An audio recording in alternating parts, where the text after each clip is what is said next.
I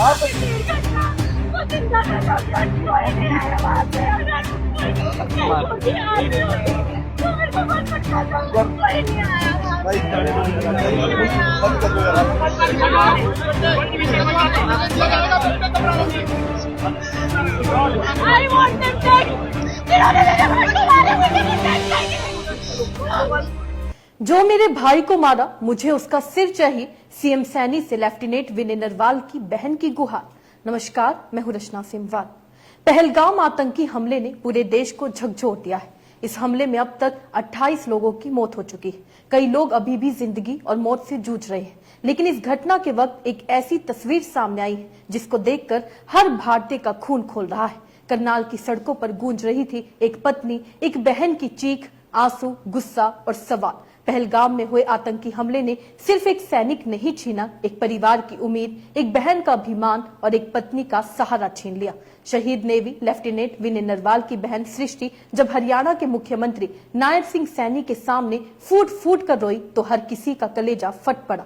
Jammu Kashmir के पहलगाम में हुए आतंकी हमले में लेफ्टिनेंट विनय नरवाल शहीद हो गए थे। उनका अंतिम संस्कार बुधवार यानी कल 23 अप्रैल को करनाल में राजकीय सम्मान के साथ किया गया। इस दौरान मुख्यमंत्री नायब सैनी और पूर्व डिप्टी सीएम दुष्यंत चौटाला श्रद्धांजलि देने भी पहुंचे। वहीं लेफ्टिनेंट विनय नरवाल को उनकी पत्नी ने भावभीनी विदाई दी। पहले फफक कर रोई, फिर सैल्यूट किया और जय हिंद बोलते हुए कहा कि हमें तुम पर गर्व रहेगा। वहीं उनके अंतिम संस्कार के दौरान पत्नी हिमांशी की शहीद का चेहरा निहारते हुए फोटो भी सामने आई है। इसमें वह भावुक होकर अंतिम दर्शन के समय शहीद को ध्यान से देख रही है। जब जम्मू कश्मीर से लेफ्टिनेंट का पार्थिव शरीर दिल्ली पहुंचा तो वहां पत्नी हिमांशी नरवाल ताबूत से लिपट कर रो पड़ी। इसके बाद उन्होंने सैल्यूट भी किया।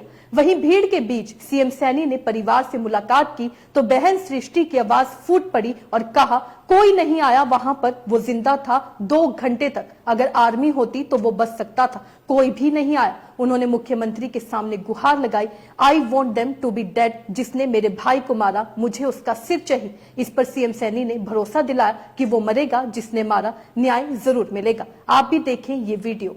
I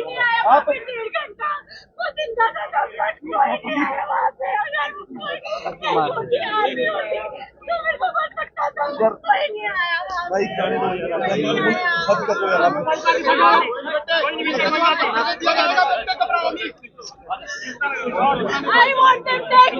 जिन्होंने मेरे भाई को मारा मुझे वो dead चाहिए। तो देखा आपने। इसके अलावा पत्रकारों से बात करते हुए मुख्यमंत्री सैनी ने कहा कि जिसने भी ये हमला किया है वो मानवता पर हमला है। सरकार उनके खिलाफ ऐसी कार्रवाई करेगी कि भविष्य में कोई आतंकवादी ऐसा कुकृत्य करने की सोच भी ना सके। उन्होंने ये भी कहा कि हरियाणा सरकार शहीद के परिवार के साथ मजबूती से खड़ी है और प्रधानमंत्री नरेंद्र मोदी समेत केंद्र सरकार पूरी संवेदनशीलता से मामले को देख रही है। आप भी सुनिए सीएम सैनी का ये बयान। कायरतापूर्ण वो जम्मू में हमला किया है, मानवता का नुकसान किया है,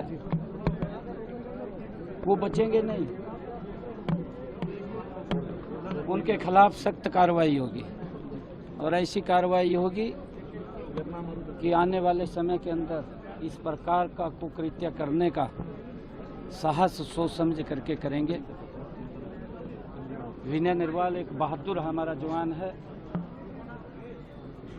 मैं उनको श्रद्धांजलि अर्पित करता हूं।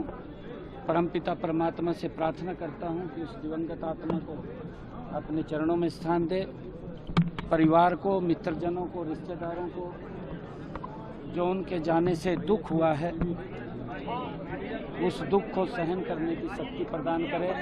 तो सुना आपने। इसके अलावा जब सर्जिकल स्ट्राइक पर सवाल किया गया तो सीएम सैनी ने कहा, जांच जारी है, जल्द ही इस कायराना हमले के पीछे छिपे चेहरे सामने लाए जाएंगे और कड़ी सजा दी जाएगी। कश्मीर में पर्यटकों के भागने की खबरों पर उन्होंने कहा, कुछ ताकतें नहीं चाहती कि कश्मीर तरक्की करे, लेकिन वे अपने मंसूबों में सफल नहीं होंगे। अमरनाथ और वैष्णो देवी यात्राओं पर कोई असर नहीं पड़ेगा। डर उन्हें होना चाहिए जो ऐसी कायराना हरकतें करते हैं। सीएम सैनी ने लेफ्टिनेंट विनय की पत्नी के साहस की सराहना करते हुए कहा, मैं साधुवाद देता हूं उस जज्बे को जिस तरह उन्होंने गोलियों के बीच अकेले मोर्चा संभाला। न्याय जरूर मिलेगा और ऐसा न्याय होगा जो इतिहास में दर्ज होगा।